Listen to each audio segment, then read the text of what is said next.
Hello students, we are going to do question number 6th of exercise 6.2 today।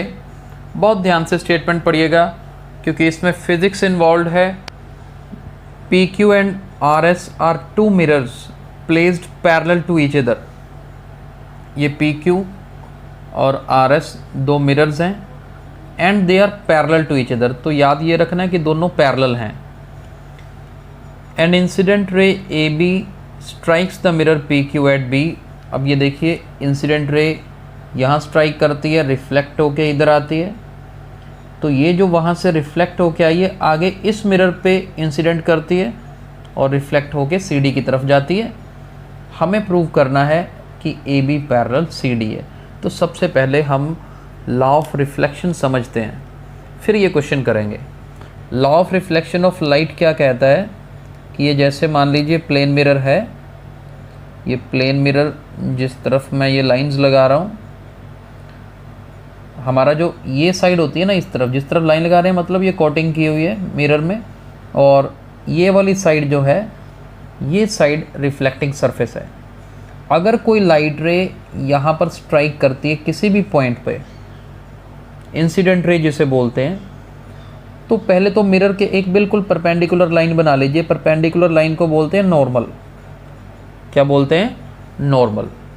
तो ये incident ray reflect होके इस तरफ जाती है और इस तरीके से जाती है कि ये वाला एंगल और ये वाला एंगल दोनों इक्वल होते हैं। ये I, ये R। I angle of incidence होता है, R एंगल ऑफ रिफ्लेक्शन होता है। तो इंसिडेंट रे जब स्ट्राइक करती है, नॉर्मल के साथ जो एंगल बनता है वो इंसिडेंट एंगल होता है, एंगल ऑफ इंसिडेंस बोलते हैं, और नॉर्मल के साथ रिफ्लेक्टेड रे जो एंगल बनाती है उसे एंगल ऑफ रिफ्लेक्शन बोलते हैं। यानी कि I is equal to R होता है, ये याद रखना है। अब यही कंसेप्ट हम यूज़ करेंगे। ये कंसेप्ट कैसे यूज़ करेंगे, चलिए ध्यान से देखते हैं। अब ये देखो, ये इंसिडेंट रे और ये रिफ्लेक्टेड रे, तो हम यहाँ पे बनाते हैं नॉर्मल।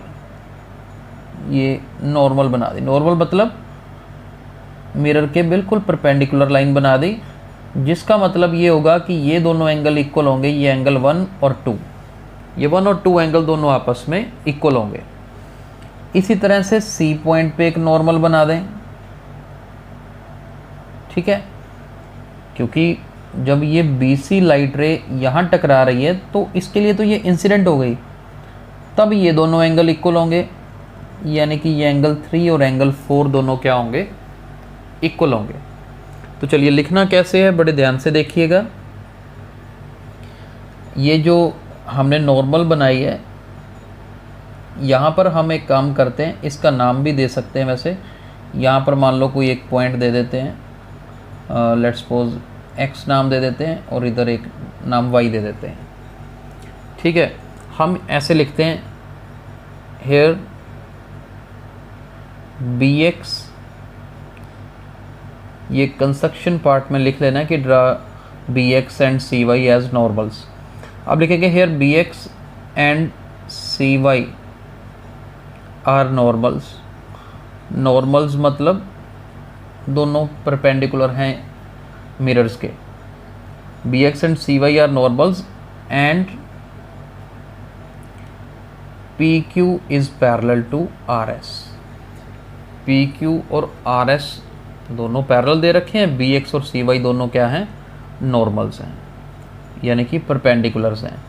ये अब देखो, जब ऐसी सिचुएशन होती है ना, दो पैरेलल लाइंस हैं और दोनों पैरेलल लाइंस में दोनों के अपने अपने परपेंडिकुलर, ये दोनों आपस में पैरेलल होंगे, ठीक है। तो इसका मतलब हमारे पास ये जो BX है ना,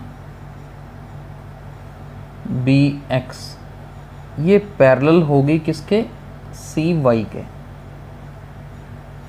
ठीक है जी। ये BX और CY दोनों पैरेलल होंगी। अब देखो, BX और CY को याद रखो तो ये BC ट्रांसवर्सल है। क्या है? हम लिखेंगे here BC is a transversal. जब ये दोनों लाइंस पैरेलल हैं, ये ट्रांसवर्सल है, तो इसका मतलब एंगल 2 किसके इक्वल होगा? 3 के। ये 2 और 3 दोनों इक्वल होंगे, अल्टरनेट इंटीरियर एंगल्स। एक और रिजल्ट इसी में ही लिख लेते हैं, also angle 1 is equal to 2 and angle 3 is equal to angle 4। Law of reflection, ये जो अभी हमने समझा था डेफिनेशन पूरी कि angle of incidence angle of reflection के इक्वल होता है, तो अकॉर्डिंगली 1 और 2 इक्वल हैं, 3 और 4 इक्वल है। तो कुल मिला के ये सब चीज़ें हमारे पास आ गई हैं कि जी 2 3 के इक्वल है, 1 2 के इक्वल है, 3 4 के इक्वल है, राइट। अब देखते हैं आगे कैसे करना है। बहुत इजी है, मुश्किल नहीं है।